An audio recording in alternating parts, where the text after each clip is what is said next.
Hi hello ಎಲ್ರಿಗೂ ನಮಸ್ಕಾರ. ನಾಳಿನ ಪಂದ್ಯ ನಮ್ಮ royal Challengers Bengaluru versus Sunrisers Hyderabad ಮನೆಗೆ ಹೋಗಿ ಆಗಿದೆ ಆಲ್ರೆಡಿ. ಅದನ್ನು ಸುಮ್ಮನೆ ಆಡಬೇಕು.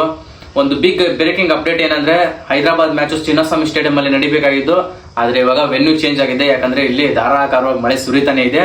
ಮಳೆ ಏನ್ ಬಿಡಂಗ್ ಕಾಣಿಸ್ತಾ ಇಲ್ಲ. ಅದಕ್ಕೆ ಲಕ್ನೋಗೆ ಶಿಫ್ಟ್ ಮಾಡಿದ್ದಾರೆ ವೆನ್ಯೂನ. ಬೆಂಗಳೂರಲ್ಲಿ ಇಲ್ದಿರೋ ಫೆಸಿಲಿಟೀಸ್ ಏನು ಅಲ್ಲಿ ಲಕ್ನೋದಲ್ಲಿ ಏನಿಲ್ಲ.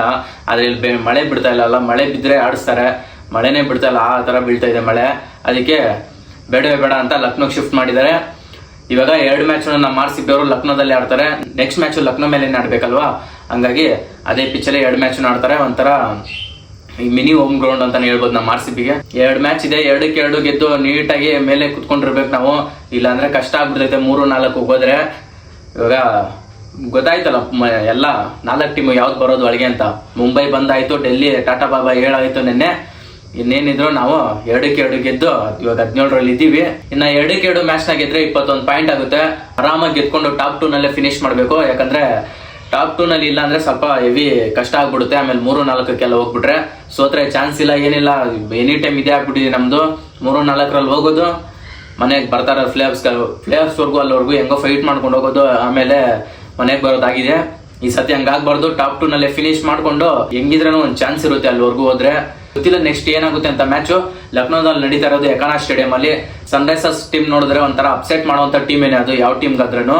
ಆದ್ರೆ ಅವರು ಈ ವರ್ಷ ಚೆನ್ನಾಗಿಲ್ಲ ಅಷ್ಟೇನೆ. ನೋಡ್ಬೇಕು ಏನ್ ಮಾಡಿದಾರು ಅಂತ. ಅಲ್ಲಿ ಅಭಿಷೇಕ್ ಶರ್ಮಾ ಅವರು, ಆಮೇಲೆ ಇನ್ನ ಅಥರ್ವ ಟೈಡೆ ಅವರು ಮೊನ್ನೆ ಮ್ಯಾಚ್ ಅಲ್ಲಿ ಚೆನ್ನಾಗೇನೆ ಕಾಣಿಸ್ಕೊಂಡ್ರು.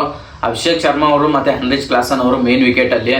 ಇನ್ನ ಬಾಲಿಂಗ್ ಕಡೆ ನೋಡೋದಾದ್ರೆ ಅಷ್ಟೊಂದು ಏನು ಎಕ್ಸ್ಪೀರಿಯನ್ಸ್ ಇರುವಂತವ್ರು ಯಾರು ಇಲ್ಲ. ಪ್ಯಾಟ್ ಕಮಿನ್ಸ್ ಒಬ್ಬರನ್ನ ಬಿಟ್ರೆ ಏನ್ ಆರಾಮ್ಗೆ ಹಾಕೊಂಡ್ರು.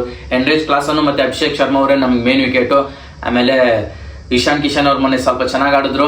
ಒಂದು ಬಿಟ್ರೆ ಪ್ಯಾಟ್ ಕಮಿನ್ಸ್, ಆಮೇಲೆ ಅನಿಕೇತ್ ವರ್ಮಾ ಏನ್ ಅಷ್ಟೊಂದು ಏನು ಹೇಳ್ಕೊಳ್ಳೋಂತ ಫಾರ್ಮಲ್ ಇಲ್ಲ ಸನ್ರೈಸರ್ಸ್ ಅವರು. ಅಭಿಷೇಕ್ ಶರ್ಮಾ ಅವರು ಮತ್ತೆ ಹೆನ್ರಿಚ್ ಕ್ಲಾಸನ್ ಅವರು ನಿಂತ್ಕೊಂಡ್ರೆ ಮ್ಯಾಚ್ ಅಲ್ಲಿ, ಇಲ್ಲ ಅಂದ್ರೆ ಏನಿಲ್ಲ. ಅಷ್ಟೇ ಹೊಡೆದ್ರೆ ಯಾವ್ದೋ ಲೆವೆಲ್ ಹೊಡಿತಾರೆ, ಇಲ್ಲಾಂದ್ರೆ ಹೊಡೆಯೋದೇ ಇಲ್ಲ ಅವರು. ಆ ತರ ಒಂದೊಂದು ಟೀಮ್ ಅದು. ನಾವು ಸ್ವಲ್ಪ ಬಾಲಿಂಗ್ ಚೆನ್ನಾಗಿ ಮಾಡ್ಬೇಕು. ನಮ್ ಕಡೆ ಇಲ್ಲಿ ಹೇಸಲ್ವುಡ್ ಬೇರೆ ಇಲ್ಲ, ಅದೊಂದು ಬಿಗ್ ಇಂಪ್ಯಾಕ್ಟ್ ಆಗ್ಬೋದು.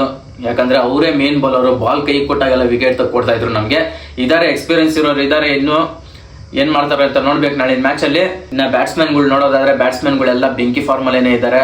ಕೊಹ್ಲಿ ಅವರು ಅದು ಬ್ರೇಕ್ ಆದ್ಮೇಲೆ, ಸಸ್ಪೆಂಡ್ ಆಗಿ ಬ್ರೇಕ್ ಆದ್ಮೇಲೆ ಇನ್ನ ಅವ್ರಿಗೂ ಬ್ಯಾಟಿಂಗ್ ನೋಡಕ್ ಸಿಕ್ಕಿಲ್ಲ ನಮ್ಗೆ. ಯಾರು ಫಾರ್ಮಲ್ ಇದ್ದಾರೆ, ಯಾರು ಫಾರ್ಮಲ್ ಇಲ್ಲ ಅಂತ. ಆದ್ರೆ ಅದಕ್ಕಿಂತ ಮುಂಚೆ ಎಲ್ಲ ಹೆವಿ ಗನ್ ಫಾರ್ಮಲ್ ಏನೇ ಇದ್ದಿದ್ದು. ಬ್ಯಾಟಿಂಗ್ ಅಂತೂ ಕೇಳಂಗೆ ಇಲ್ಲ ಅನ್ಕೊಂಡು ಫಿಲ್ಪ್ ಸಾಲ್ಟು ಆಮೇಲೆ ಎಲ್ಲ ವಾಪಸ್ ಬಂದಿದ್ದಾರೆ. ಇವಾಗ ಹೇಸಲ್ವುಡ್ ಅವ್ರು ಮಾತ್ರ ಇಲ್ಲ ಟೀಮಲ್ಲಿ ಅಂತ ಇದ್ದಾರೆ. ಭುವನೇಶ್ವರ್ ಕುಮಾರ್ ಅವರು, ಆಮೇಲೆ ಶ್ರೇಯಸ್ ಶರ್ಮಾ, ಕುರ್ನಾಲ್ ಪಾಂಡ್ಯ ಎಲ್ಲ ಇದ್ದಾರೆ. ಮಸ್ತಾಗಿ ಗೆಲ್ಬೇಕಷ್ಟೇ. ಇನ್ನು ಬಾಲಿಂಗ್ ಕಡೆ ಜಿಂಬಾಬ್ವೆ ಒಂದು ಪ್ಲೇಯರ್ನ ತಗೊಂಡಿದ್ದಾರೆ ರಿಪ್ಲೇಸ್ಮೆಂಟ್ ಆಗಿ. ನೋಡ್ಬೇಕು ಆ ಪ್ಲೇಯರ್ ಯಾವ ತರ ಆಡ್ತಾರೆ ಅಂತ. ಅವ್ರ ಹೆಸರು ಬಾಯಿಗೆ ಬರ್ದಲ್ಲ, ನನಗೆ ಮರ್ತೋಗ್ಬಿಡ್ತು. ಮಸ್ತಾಗಿನೇ ಚೆನ್ನಾಗೇನೆ ಬಾಲಿಂಗ್ ಮಾಡಿದ್ದಾರೆ ಜಿಂಬಾಬ್ವೆ ಪರವಾಗಿ. 70+ ವಿಕೆಟ್ಸ್ನ ತೆಗೆದಿದ್ದಾರೆ. ನೋಡ್ಬೇಕು ಏನಾಗುತ್ತೆ ಅಂತ ನಾಳಿನ ಮ್ಯಾಚು. ನಮ್ಮ RCB ಗೆದ್ದು ನೀಟಾಗಿ ಟಾಪ್ 2 ನಲ್ಲಿ ಫಿನಿಶ್ ಮಾಡಿದ್ರೆ ಚೆನ್ನಾಗಿರುತ್ತೆ. RCB ನೇ ಗೆಲ್ಲಿ ಅಂತ ಹೇಳ್ತೀನಿ.